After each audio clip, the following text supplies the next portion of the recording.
All right, guys, welcome back to Hunting with Cannons. I'm Sam. I'm Daniel. We're gonna be doing a jerky recipe for y'all. It's after deer season. We've got a surplus of meat in our freezers. We're gonna give y'all just a recipe that y'all can do at home. I'm using hindquarters, but you can do it with back straps if you want to. I highly recommend you don't do that because you can fry back straps and it's way better that way. We're gonna do a jerky recipe, and I've already sliced my meat really thin. Like I said, this is 2 pieces of muscle coming off of a hindquarter of the buck I shot in Texas this year. We have a YouTube short up of that. We're gonna start with the marinade, and we're starting with soy sauce. It's gonna be a 1/2 cup of soy sauce. Then next will be a 1/2 cup of Worcestershire sauce, or wash your sister sauce. Worcestershire? Worcestershire, I don't know. Worcestershire. Something like that. We're doing a 1/2 cup of that? Yeah. Comes out slow. Yeah, it's a slow process, people. Then I'll have you put the cap back on that, please. Now we're doing a 1/2 cup of Worcestershire sauce, wash your sister, W sauce, whatever you want to call it. Sister. You're an idiot. There's a 1/2 cup of soy sauce, 1/2 cup of Worcestershire sauce. Now we're moving on to 2 tablespoons of liquid smoke and 1 teaspoon of Louisiana hot sauce or Tabasco sauce. I'm using Louisiana hot sauce today. I'm doing hickory liquid smoke. When I went to buy it, they had mesquite and all kinds of flavors, so you can do anything you want. I chose to do hickory today. How much is that? 2 tablespoons. All right, and then now we're doing 1 teaspoon of the Louisiana hot sauce. You're kidding me. There we go, good enough. All right, now we're moving on to our dry ingredients. We're gonna start with 1 teaspoon of just regular seasoned salt. This would be like just your Lowry's or whatever. So that's 1 teaspoon of seasoned salt. Next will be 1 teaspoon of accent. If you don't know what accent is, it doesn't really add flavor, it just kind of enhances the flavors that are already in the marinade. Now we're doing 1 teaspoon of onion powder, 1 teaspoon of garlic powder. The last thing is a 1/2 teaspoon of black pepper. And you'll see tomorrow whenever I put this in the dehydrator, right before I put it on, I'm gonna put the meat on the trays and then I'm gonna sprinkle more black pepper over each piece. So it'll be like a pepper crusted jerky. I like more pepper, so I did a full teaspoon. It calls for a 1/2, but I like a lot of black pepper in my jerky. All right, so that's the marinade. I'm just gonna stir this up real quick, guys. Kind of get it all incorporated and mixed up well. Smell that. It smells so good, dude. Strong. So now, you don't have to do this. You can just put your meat straight into the marinade and just kind of mix it all around. What I like to do is I like to dip each piece in the marinade and then put it into the bowl that I'm gonna store it in overnight. After you dip each piece in the marinade, then you'll pour what's left of the marinade over the meat. So you're gonna get all the marinade in there, but I like to dip each piece in there so you guarantee that each piece has some marinade on it. Just dip it really quick. Yeah. It doesn't have to be like perfect. This is gonna be fire. I can already tell.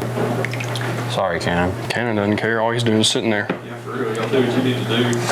Camera's turned on already. He doesn't give a crap. All right, hold on. I'm putting this back down. All right, guys. So now each piece has been dipped in the marinade. So then what you're gonna have is you're gonna have some leftover marinade here. That's what you're gonna pour over the rest of the meat.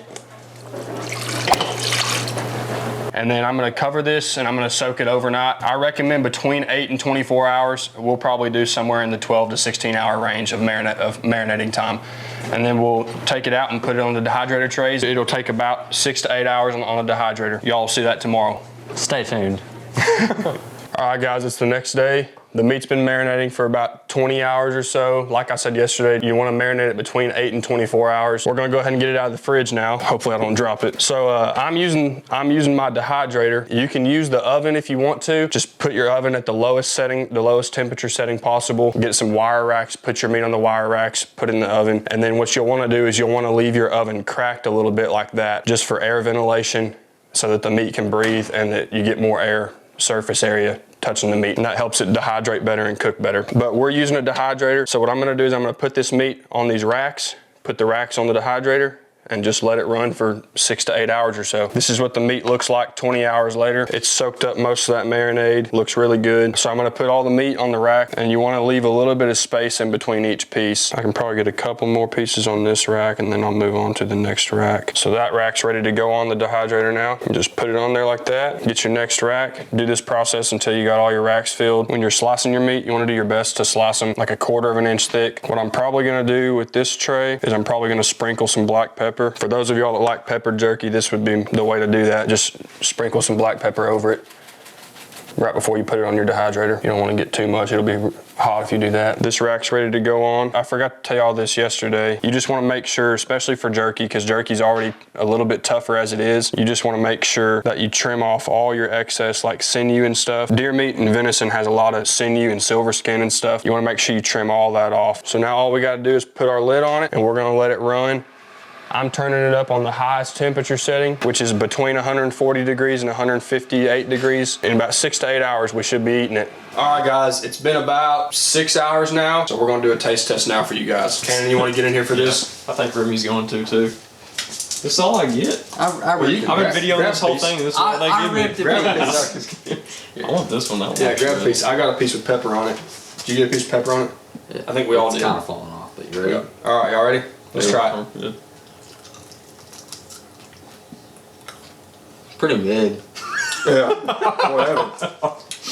Whatever. Oh, that's really good. Good job, Sam. So this is what you want it to come out to be. You want it to be dry all the way, but still be pliable where you can bend it. It's dry as a bone, but it's as tender as can be still. Hope you guys enjoyed this video.